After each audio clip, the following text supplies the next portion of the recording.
அனைவருக்கும் வணக்கம்.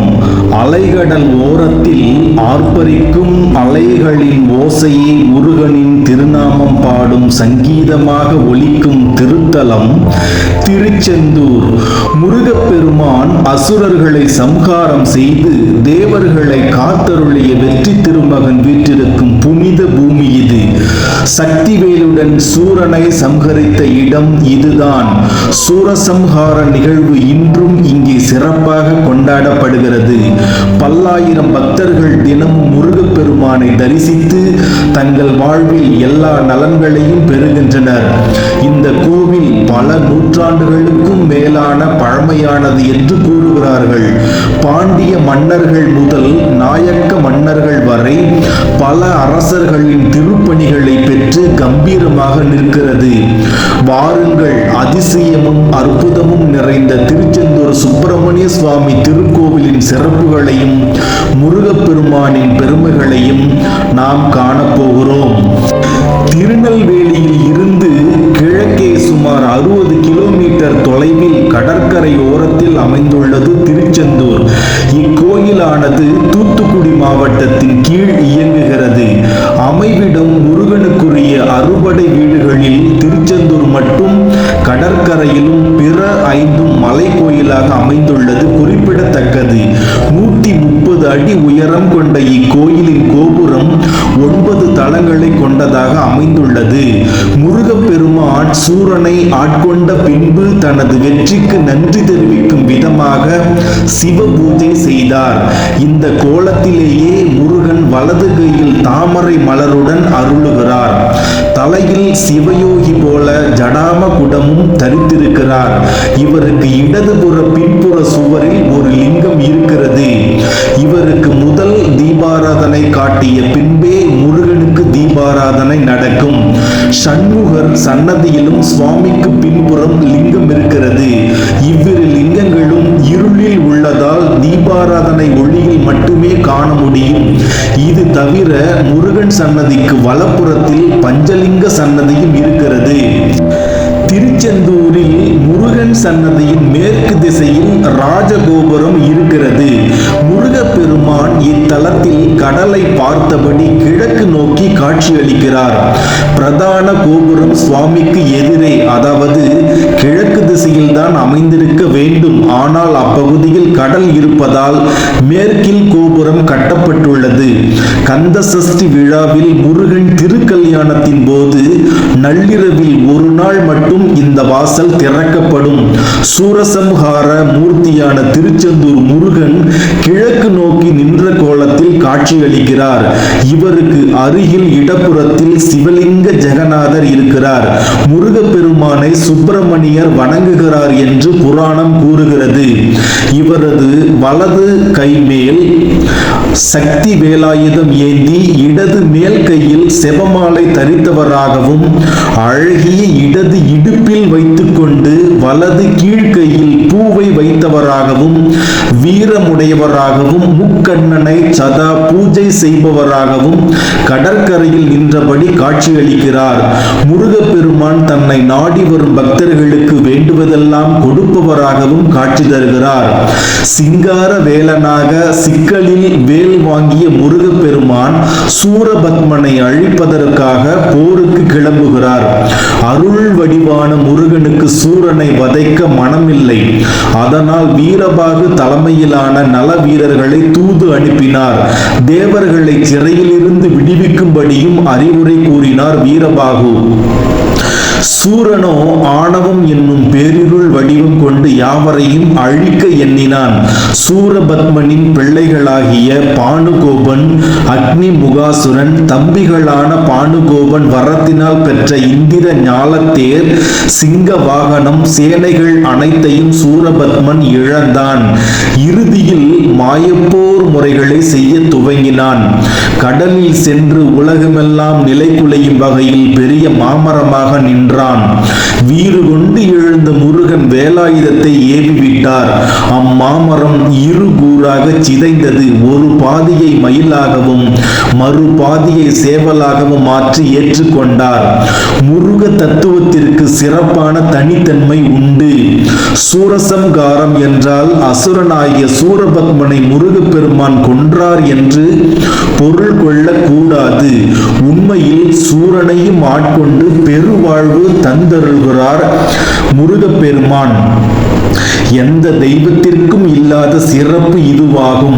அதனால்தான் வைதாரையும் வாழ வைப்பான் முருகன் என்று போற்றி வழிபடுபவர்களும் உண்டு. கந்த சஷ்டியின் 6ஆம் நாளன்று நம் மனதில் இருக்கும் ஆணவத்தையும் அசுர எண்ணங்களையும் விடுத்து நல்ல எண்ணம் என்னும் மயிலாக மாறி ஆறுமுக பெருமானை தாங்கி மகிழ்வோம். முருகப்பெருமான் சூரபத்மனை ஐப்பசி மாதம் வளர்பிறை சஷ்டி திதியில் வென்று ஆட்கொண்டார். இந்நாளே கந்த சஷ்டியாக கொண்டாடப்படுகிறது. அதே சமயம் இவ்விழாவிற்கு வேறு காரணங்களும் இருப்பதாக மகாபாரதம் கந்த புராணம் கூறுகிறது. முனிவர்கள் ஒரு ஐப்பசி மாத அமாவாசை தினத்தன்று வேள்வி வளர்த்து யாகம் துவங்கினார்களாம். 6 நாட்கள் நடந்த அந்த யாக குண்டத்தில் எழுந்த தீயில் இருந்து ஒவ்வொரு நாளும் ஒரு வித்து வீதமாக 6 வித்துக்கள் சேகரிக்கப்பட்டன. அந்த வித்துக்கள் 6ஆம் நாளில் ஒன்றாக சேர்ந்து முருகப்பெருமான் அவதரித்தார் என்றும் சொல்லப்படுகிறது.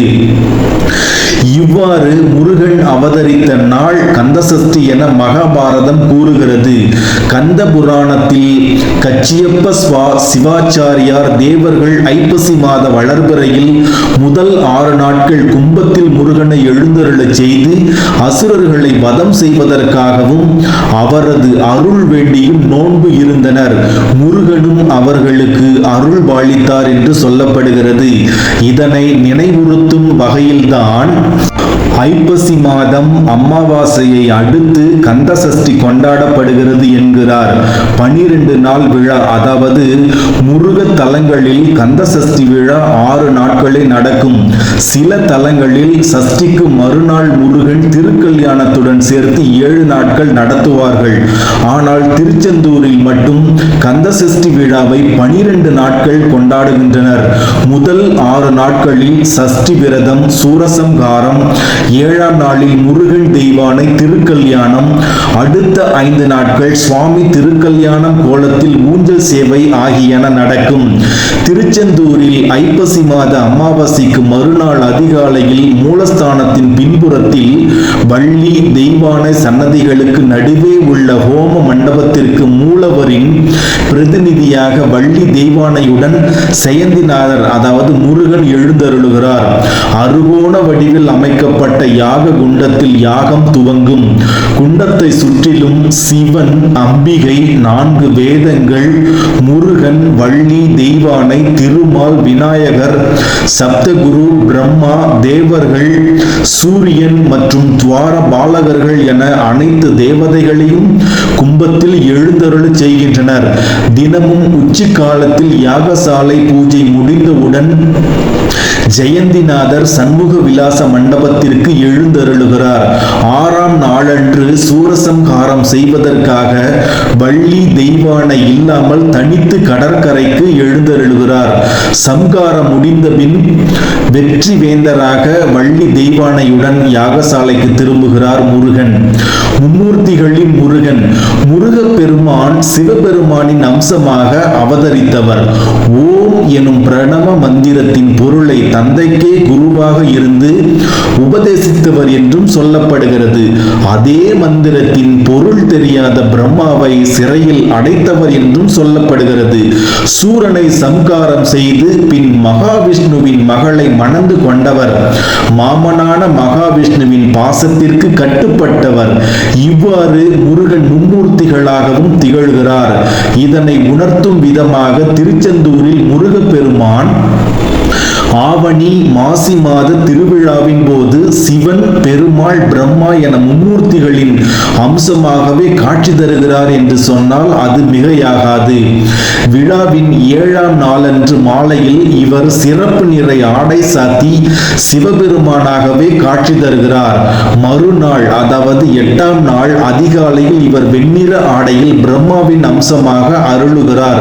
மதிய வேளையில் பச்சை ஆடை சாத்தி பெருமாள் அம்சத்தில் காட்சியளிக்கிறார். வள்ளி குகையில் மும்மூர்த்தி சிலை 3 முகங்களுடன் இருக்கிறது.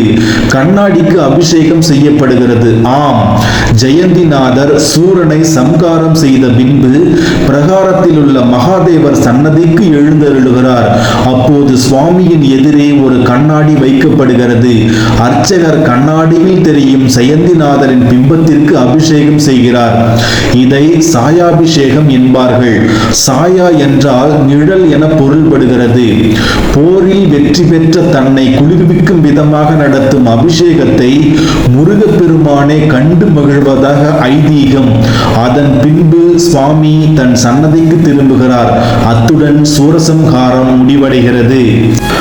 ஆக மொத்தத்தில் திருச்செந்தூர் முருகன் கோவிலானது வெறும் ஒரு வழிபாட்டு தலமாக மட்டுமல்லாமல் தமிழ்நாட்டின் கலை, கலாச்சாரம் மற்றும் ஆன்மீக அடையாளமாக உயர்ந்து நிற்கிறது. வங்காள விரிகுடாவின் அலைகள் தழுவும் இத்திருத்தலம் முருகப்பெருமானின் சூரசம்ஹார லீலையை நினைவுபடுத்தும் புண்ணிய பூமியாகும். இதன் கட்டிடக்கலை சிறப்பு குறிப்பாக 9 அடுக்கு ராஜகோபுரம், சண்முக விலாசம் மற்றும் கடல் அலைகளோடு ஒருங்கே அமைந்திருக்கும் இதன் வடிவமைப்பு ஆகியவை பக்தர்களை மட்டுமன்றி வரலாற்று ஆய்வாளர்களையும் கலை ஆர்வலர்களையும் ஈர்க்கின்றன என்று சொன்னால் அது மிகையாகாது. முருகப்பெருமானின் திருவருளால் இந்த ஆலயம் இயற்கை சீற்றங்களிலிருந்தும் பாதுகாக்கப்பட்டு வருகிறது என்ற ஆழமான நம்பிக்கையும் பக்தர்களிடையே நிலவுகிறது. குறிப்பாக 2004ஆம் ஆண்டு ஏற்பட்ட சுனாமியில் திருச்செந்தூர் கடல் பாதிக்கப்படவில்லை என்பது நிதர்சனமான உண்மை. கடலோரத்தில் அமைந்திருந்தும் சுனாமிகள் போன்ற பேரழிவுகளிலிருந்து இக்கோயில் காப்பாற்றப்பட்டுள்ளது என்பது பலரும் பேசும் ஒரு வியப்புக்குரிய அம்சமாகும். இது முருகப்பெருமானின் சக்திக்கும் இந்த தலத்தின் தெய்வீக புனிதத்திற்கும் ஒரு சான்றாக கருதப்படுகிறது. இக்கோயிலின் தனிச்சிறப்பு மிக்க வாசகங்களில் ஒன்று என்னை மீறி நவக்கிரகங்கள் என்ன செய்யும் என்பதாகும். இந்த வாசகம் முருகப்பெருமானின் பரம்பொருளான சக்தியையும் அவர் மீது கொள்ளப்படும் அசைக்க முடியாத நம்பிக்கையையும் வெளிப்படுத்துகிறது. நவக்கிரகங்களின் தாக்கத்திலிருந்து பக்தர்களை காக்கும் ஆற்றல் முருகப்பெருமானுக்கு உண்டு என்பதை இந்த வரிகள் உணர்த்துகின்றன. இது முருகப்பெருமானின் அடியார்கள் எந்தவித கிரக தோஷங்களுக்கும் அஞ்ச தேவையில்லை என்ற உறுதியையும் நம்பிக்கையையும் வழங்குகிறது. கந்த சஷ்டி விழா இக்கோயிலின் மிக முக்கியமான நிகழ்வுகளுள் ஒன்று. இவ்விழாவின் போது லட்சக்கணக்கான பக்தர்கள் கூடி முருகப்பெருமானின் வீரத்தையும் அருளையும் போற்றி வணங்குகின்றனர்.